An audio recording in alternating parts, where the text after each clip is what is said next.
जैसे सुग्रीव को भगवान ने अपना बल दिया और सुग्रीव गए और बाली से लड़े और मुक्का खाकर लौटे।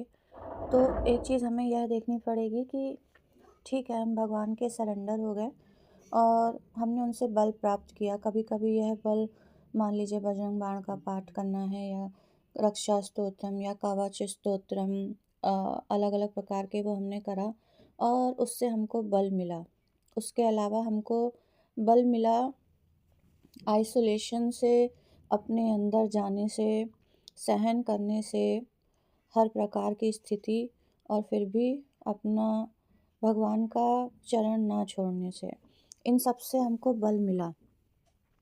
तो हमें लगा कि अब हम जाके लड़ सकते हैं और हम गए और जाते ही बाली का मुक्का पड़ा और हमारा दिमाग नाच गया कि ऐसा क्या हुआ, क्यों नहीं हमको सफलता मिली। हमें तो अंदर से हर्ष हो रहा था, जैसे हनुमान जी को हर्ष हो रहा था लंका की तरफ जाते हुए कि सीता जी का पता चल ही जाएगा, वैसा ही हर्ष हमें भी हो रहा था। लेकिन जब गए तो बिल्कुल उल्टी चीज़ कैसे हो गई। तो उसका कारण यही है कि दो कारण है उसके। पहली तो ये कि जो सामने वाला है, जो बुरे कर्म में जिसकी प्रवृत्ति है, तो वो उसमें इतना दक्ष है कि उसको उसकी बराबरी करना बहुत मुश्किल है। तो वो अपने कार्य में दक्ष है और हम अभी नए नए पौधा खिला है, फूल खिला है और हम गए और उसने उखाड़ फेंका। और हमें ऐसा लगा कि ये तो भगवान जी ने गड़बड़ कर दी। हम जाकर शिकायत करने लग गए उनसे कि आपने तो कहा था ऐसा करेंगे वैसा करेंगे और आपने कुछ करा ही नहीं, मैं तो पिट के आ गया।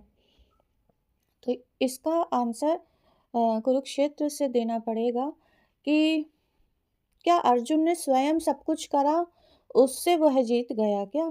क्या जो है अलग अलग प्रसंगों में अलग अलग योद्धाओं की विजय के दौरान हमें यह सुनने को नहीं मिलता कि कैसे भगवान कृष्ण ने कहा अब इस पर बाण चलाओ, अब यह करो, अब वह करो। तो हमें हर समय अपनी साधना करते रहना है, जिसकी वजह से हम हर समय एक चलायमान स्थिति में रहें और जैसे ही भगवान का संकेत आए वैसे ही हम वो कर दें जो उस संकेत में कहा गया है, तो हमको सफलता मिल जाएगी। लेकिन अगर हम यह सोचें कि ठीक है, भगवान तो हमारे रथ की बागडोर अपने हाथ में लिए हुए हैं, वो कर रहे हैं, मैं जो करूँगा वो सही बैठेगा, तो यहाँ पर गलती हो जाती है। इसलिए अति सूक्ष्मता से हमको भगवान से कनेक्ट होना है।